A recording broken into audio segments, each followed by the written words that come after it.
Friends, this is Sonal और ये हमारे प्रोबेबिलिटी वीडियो का पार्ट 3 है जिसमें कि हम प्लेइंग कार्ड से रिलेटेड प्रॉब्लम सम्स करेंगे। तो प्रॉब्लम सम्स में जाने से पहले हम उसके कॉन्सेप्ट को जानना चाहेंगे, क्योंकि भले ही हमने सबने खेला होगा कार्ड, पर उसके जो टेक्निकल टर्म्स है और जैसा क्वेश्चन में रिलेटेड उससे टर्म्स पूछा जाता है उनके बारे में पहले हमें जानना जरूरी है। तो चलिए क्वेश्चंस में जाने से पहले एक बार कॉन्सेप्ट समझ लेते हैं। ठीक है, वन डेक ऑफ कार्ड्स। तो one deck of card basically one pack of cards ही होता है जिसमें हमारे 52 कार्ड्स होते हैं। फिर वो दो सब डिविजन में बटा होता है, ब्लैक और रेड। तो देखिए, ब्लैक के फिर 26 कार्ड्स होते हैं और रेड के फिर 26 कार्ड्स होते हैं। ब्लैक फिर दो सूट्स में बटा होता है, क्लब्स और स्पेड्स। सूट्स कोई भी सब डिविजन को हम इसमें एक सेट ऑफ कार्ड्स को सूट्स बोलते हैं। तो क्लब्स हमारा जो ट्री वाले स्ट्रक्चर्ड कार्ड्स होते हैं उन्हें हम क्लब्स बोलते हैं और लीफ स्ट्रक्चर्ड कार्ड को हम स्पेड्स बोलते हैं। तो क्लब्स के भी आपके 13 कार्ड होते हैं और स्पेड्स के भी आपके 13 कार्ड होते हैं। रेड भी दो सब डिविजन में बटा होता है, डायमंड्स और हार्ट्स। तो जो डायमंड शेप कार्ड होते हैं उन्हें ही हम डायमंड्स बोलते हैं और वो जो हार्ट शेप वाले कार्ड होते हैं उन्हें हम हार्ट्स बोलते हैं। ये भी अगेन 13 और 13 है। तो अब आगे देखते हैं, क्लब्स को और हम स्पेसिफाई कर सकते हैं। क्लब्स में पहला तो आपका 2 to 10 नंबर्ड कार्ड होते हैं और उन्हें हम नंबर कार्ड्स भी बोलते हैं। फिर आपका आता है एस, जो कि आप इक्का बोलते हैं, जैक, क्वीन और किंग। तो देखिए, जैक, क्वीन और किंग में बेसिकली आपका फेस बना होता है, इसीलिए उसे फेस कार्ड या पिक्चर कार्ड भी हम बोलते हैं। तो जनरली जब पिक्चर और फेस कार्ड जब बोलता है हम उसमें कंफ्यूज होते हैं। तो आप एक चीज याद रखिए, एक सूट ऑफ कार्ड्स में आपके 3 पिक्चर कार्ड्स है। क्लब में 3 है, स्पेड्स में 3 होगा, डायमंड्स में 3 होगा, हार्ट में 3 होगा। इस प्रकार वन डेक ऑफ कार्ड्स में आपके टोटल 12 पिक्चर कार्ड्स हैं। तो आगे जब हम प्रॉब्लम्स हम सॉल्व करेंगे तो और आपको क्लियर हो जाएगा। Moving forward to our first question, one card is drawn from a pack of 52 cards, each of 52 cards equally likely to be drawn, find the probability that the card is. इसके sub divisions है, पर सब divisions में जाने से पहले मैंने आपको बताया है हम हमेशा टोटल पॉसिबल आउटकम्स निकाल लेंगे। तो 52 कार्ड्स का अगर सेट है तो उसके टोटल पॉसिबल कार्ड्स का मतलब आउटकम भी आपका 52 ही होगा। तो first sub division and S. तो एस होता है आपका इक्का। तो आपके कितने टोटल होते हैं? हर सूट में एक इक्का होता है, मतलब क्लब्स में एक होगा, स्पेड्स में एक होगा, हार्ट्स में एक होगा, डायमंड्स में एक होगा। तो आपके टोटल 4 एस है और आपका पूरा टोटल पॉसिबल आउटकम कितना था? 52। तो आपका हो गया ये 1/30। तो प्रोबेबिलिटी क्या होगी आपकी? 1/30। रेड, मैंने आपको बताया था कार्ड्स का ही पूरा टोटल सब डिविजन 2 है, ब्लैक और रेड। तो मैंने बताया था 26 आपका रेड है। तो 26/52 विच इज अगेन हाफ। आधे रेड होते हैं, आधे ब्लैक होते हैं। और रेड फेस कार्ड, तो मैंने आपको बताया था फेस कार्ड्स एक सूट में कितने होते हैं? 3। तो आपका हाथ्स में भी 3 हुआ और डायमंड्स में भी 3 हुआ, टोटल होगा आपके 6। तो ये होगा आपका 6/52 which is 3/26। 10 of black suit. Black suit में आपके फिर 2 सब डिविजन होते हैं, क्लब्स और स्पेड्स। क्लब्स में एक 10 होगा और स्पेड्स में एक 10 होगा। तो आपके टोटल 10 हुए 2 और आपका टोटल पॉसिबल आउटकम तो 52 ही है, 1/26। Fifth sub division, a black jack, मतलब ब्लैक सब डिविजन में आपका जैक कितना होगा? क्लब्स का एक जैक होगा और स्पेड्स का एक जैक होगा। तो 2/52 which is again 1/26। Moving to our next question, 5 cards 10, Jack, Queen, King and Ace of diamonds are shuffled face downwards. One card is picked at random. What is the probability that the card is Queen? तो मैंने आपको पहले बताया है total possible outcome निकालेंगे। Directly लिख दिया है 5 कार्ड्स, 52 कार्ड्स नहीं लिखना है इसमें, क्योंकि इसमें पैक ऑफ कार्ड्स भी नहीं बोला है या डेक ऑफ कार्ड्स भी नहीं बोला है। इसमें कुछ उसमें से पिक करके अलग कार्ड्स है उसके साथ अपन कर रहे हैं। तो उसने 5 कार्ड्स पिक किया है, तो टोटल पॉसिबल आउटकम भी कितना होगा? इसमें 5 होगा। फिर बोल रहा है इन 5 कार्ड्स में क्वीन निकलने की प्रोबेबिलिटी क्या है? तो इसमें से क्वीन देखिए कितनी है? सिर्फ एक ही है। तो आपका फेवरेबल आउटकम है, देखो जैसे फॉर्मूला बताई थी, number of favourable outcome by total outcome.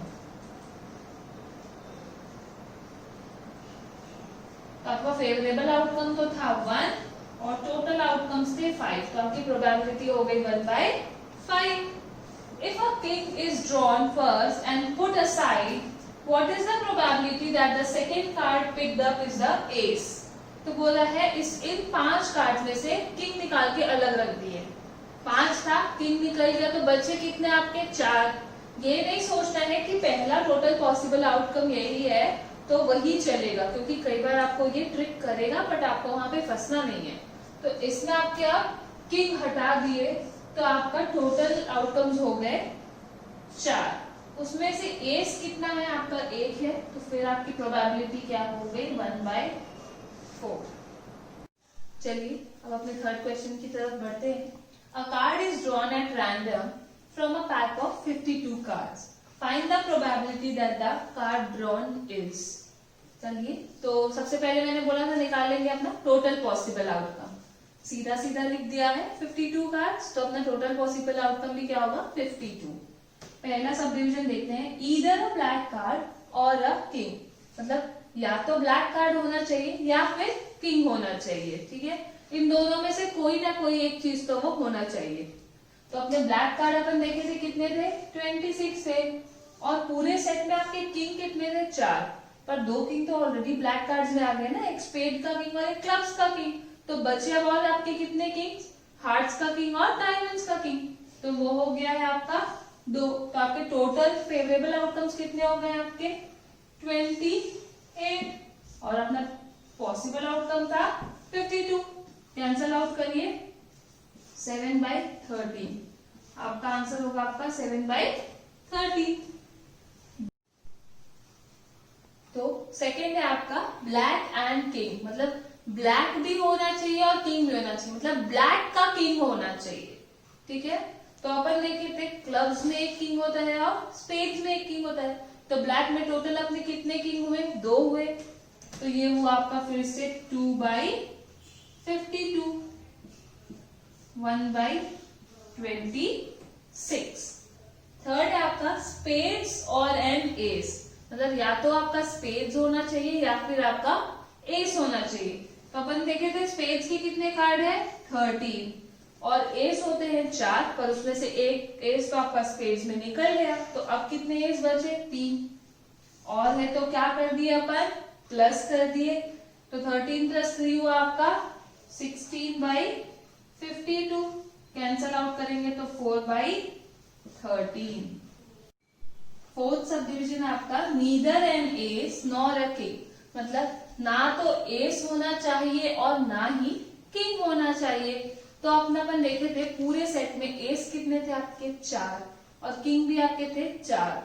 तो और एक बात और बताते हैं, अपन पहले जब पढ़े थे अपन देखे थे हैपनिंग ऑफ एन इवेंट और not happening of an event.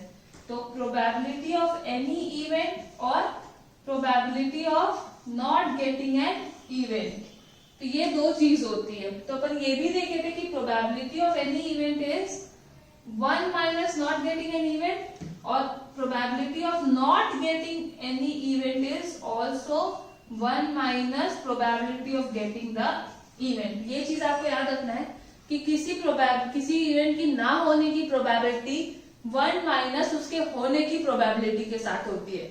तो आप अगर नीदर से डायरेक्ट नहीं कर पाते हैं तो पहले आप करिए getting an S and king, तो वो क्या हो गई एस 4 है और किंग 4 है, तो 8/52 हो गया आपका। तो जब नहीं होने की प्रोबेबिलिटी क्या होगी 1 माइनस 8/52 हो गई आपकी, ठीक है। तो ये क्या हो गई एलसीएम लेके 52 माइनस 8/52 हो गई, जो कि हो गई 44/52। कैंसल आउट करेंगे तो 11/13, ठीक है। और नॉर्मली अगर आप कैलकुलेट कर सकते हैं कि 4 एस है 4 किंग है, हटा दिए तो 44 कार्ड्स बचे, तो 44/52। अगर ये आपसे हो सकता है तो वेल एंड गुड, नहीं हो सकता है तो कंफ्यूज होने की बजाय ये करिए, हमेशा आंसर सही आएगा।